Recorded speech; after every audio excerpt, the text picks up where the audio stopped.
मोहतरम सामईन, सही बुखारी जे अंदर हिकिड़ी हदीस है। हदीस नंबर 1197। ज़ियाद अलैहि रहमा जा ग़ुलाम कदआ बयान कयूं था जमूं हज़रत अबू सईद खुदरी रज़ी अल्लाह ताला अन्हो वटा नबी सल्लल्लाहु अलैहि वसल्लम जूं हे चार ॻाल्हियूं सयूं जेको मूंखे पसंदि आयूं। पहली ॻाल्हि, नबी सल्लल्लाहु अलैहि वसल्लम फरमायो, ला तुसाफिरिल मरअतु यौमैन इल्ला मअहा ज़ौजुहा औ दू महरम। जे को पण औरत ॿ ॾींहं जो सफ़र विगर पिंड जे घरवेरे या विगर कंहिं महरम जे न करे, जॾहिं पण सफ़र करे ॿ ॾींहं जो त उन जे साथ उन जो घरवेरो बेरो हुअणु खपे या को पण महरम बेरो हुअणु खपे। ॿई ॻाल्हि नबी सल्लल्लाहु अलैहि वसल्लम फरमायो, वला सौम फी यौमैनिल फित्री वल अज़हा। जे ईदुल फित्र जे ॾींहुं ने ईदुल ज़ुहा जे ॾींहुं केर पण इंसान रोज़ो न रखे।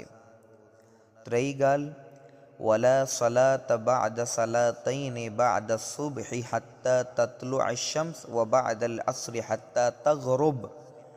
जे केर पण इंसान फजर नमाज पुठियां नफली को पण नमाज़ न पढ़े जे सूदी सिज निकिरी न अचे, ईअं ज असर नमाज खां पुठियां को पण नफली नमाज़ न पढ़े जे सूदी सिज गुरूब न थी वञे, मगरिब न थी वञे। हाँ, इन ताल्लुक़ से पां यादि रखूं, पां कॾहिं अहिड़ी टाइम फजर जे टाइम पंहिंजी मोड़ी अखि खुलई, फ़र्ज़ नमाज़ पाण छुटी वई आहे, अञा सिज न निकिरियो त फ़र्ज़ नमाज़ पां पढ़ी सघूं था। ईअं असर जे टाइम पंहिंजी मोड़ी अखि खुलई या केॾा पां हिकदमि बिज़ी थी वियासीं त पां पुठियां फ़र्ज़ नमाज़ पढ़ी सघूं था। ईअं जे पंहिंजी को सुन्नत मुअक्कदा जेको रहियूं उन मां को छुटी वई आहे त पण पां असर पुठियां पढ़ी सघूं था। पण को पण नफली नमाज़, ईअं पां नफली नमाज़ पढ़णु चाहियूं त पां न पढ़ूं जे सूदी फजर पुठियां जॾहिं सिज न निकिरी अचे ते सूदी पां को पण नफली नमाज़ न पढ़ूं ने असर पुठियां जे सूदी सिज गुरूब न थी वञे ते सूदी पां को पण नफली नमाज़ न पढ़ूं।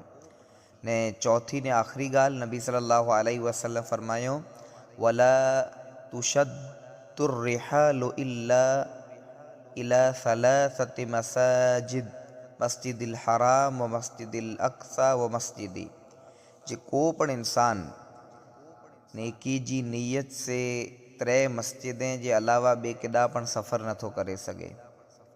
वो 3 मस्जिदूं कयूं आहिनि, मस्जिद हराम काबतुल्ला, ईअं मस्जिद अक़सा जो फ़िलस्तीन में रही, ईअं मस्जिद नबी, ये 3 मस्जिदूं रहियूं त पाण नेकी जी नीयत से एॾा सफ़र करे सघूं था। बाक़ी इन जे अलावा ॿिए केॾा पण सफ़र नेकी जी नीयत से नथा करे सघूं।